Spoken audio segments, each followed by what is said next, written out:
कह देते हैं अच्युतम केशवम राम नारायणम कृष्ण दामोदरम वासुदेवम हरिम, कितने नाम दे दिए। अच्युतम माने च्युत माने ऊपर से नीचे गिरे, जैसे छत चूती है ना, तो अच्युतम आ माने नहीं, च्युतम माने जो नीचे न गिरे। तो बताओ क्या देवताएं ऊपर से नीचे नहीं गिरते हैं?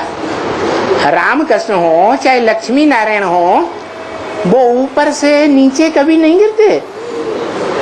सतयुग से गिर करके, सत्य युग से गिर करके झूठ युग कलयुग में नहीं आते, आते हैं। तो फिर उनको अच्युतम क्यों कह देते हैं भक्त लोग? लक्ष्मी नारायण के मंदिर में जावेंगे, राम सीता के मंदिर में जावेंगे, कह देंगे अच्युतम। झूठ कहते हैं या सच्चा कहते हैं? हैं? क्या कहते हैं? झूठा कह देते हैं। वास्तव में अच्युतम आत्मा कौन है? हैं? जो ऊपर से कभी नीचे नहीं चूता, नीचे नहीं गिरता है।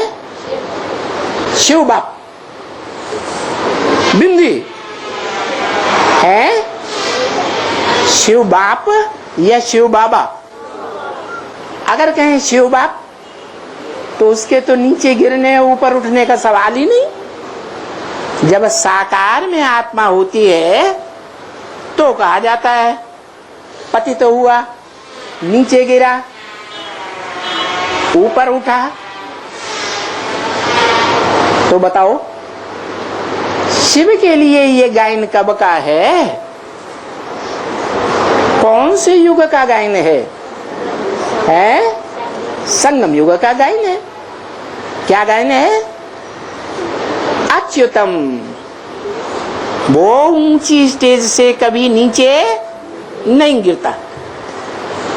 पति दुनिया में आता है, पति तन में आता है,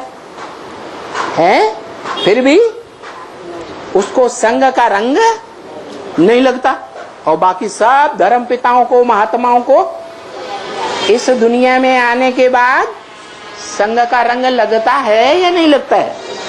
लगता है। तो नीचे गिरते हैं या ऊपर उठते हैं? सब नीचे गिरते हैं। तो ये गायन अच्युतम शिव बाबा का नहीं है। क्या?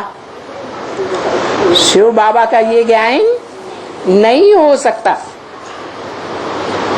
कि वो ऊपर से नीचे गिरे। और शिव बाबा किसे कहा जाता है?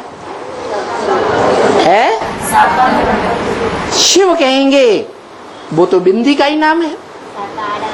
वो कहते हैं मेरी आत्मा का ही नाम शिव है, मेरे शरीर मुझे है ही नहीं।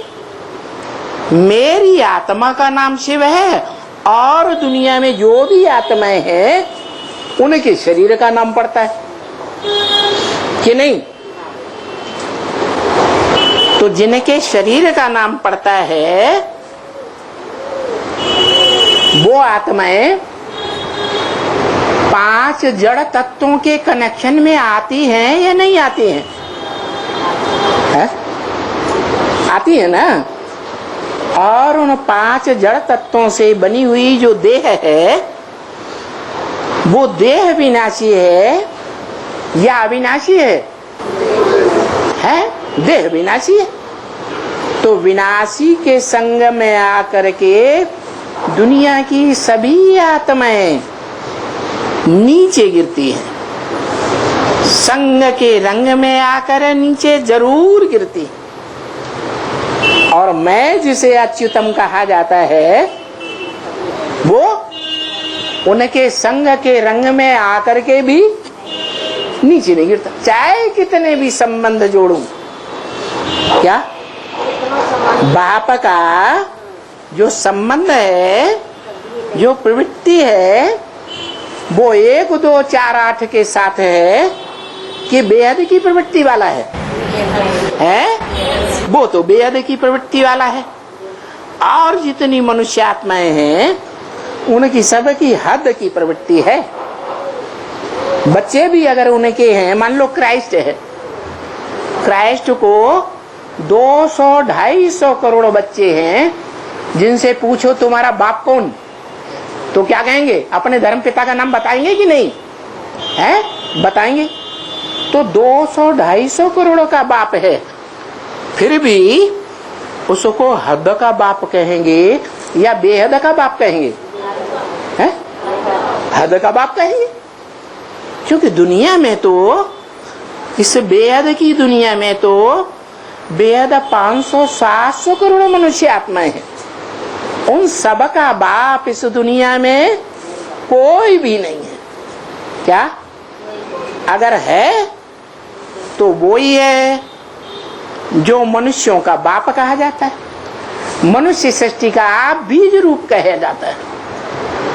वो मनुष्य सृष्टि का बीज रूप बाप वो ही है जो अंत में आकर के एकदम पतितकामी कांटा बनता है। इस पतित दुनिया में मैं उसमें प्रवेश करता हूं तो भी मैं पतित बनता हूं या नहीं बनता हूं? पतित नहीं बनता हूं।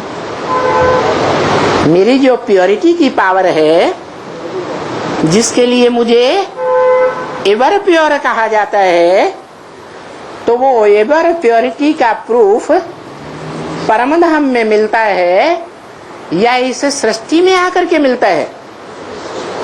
कहाँ मिलेगा? इस सृष्टि पर मिलता है। मैं जब इस सृष्टि पर आता हूँ, पतित दुनिया में आता हूँ, पतित तन में आता हूँ, पतितों के संबंध में आता हूँ, अनेक प्रकार के संबंध में आता हूँ। और संबंध, सम माने संपूर्ण, बंध माने बंधन। और संबंध जो है वो इंद्रियों से जोड़े जाते हैं या बिना इंद्रियों के जोड़े जाते हैं? इंद्रियों के साथ ही जोड़े जाते हैं। उन इंद्रियों के संबंध में अनेकों के साथ आने के बावजूद भी मेरी प्योरिटी खंडित होती है या नहीं होती है? नहीं होती है। तो देखो, जिसे सत्य कहा जाता है, क्या गॉड को क्या कहते हैं? God is truth, truth is God.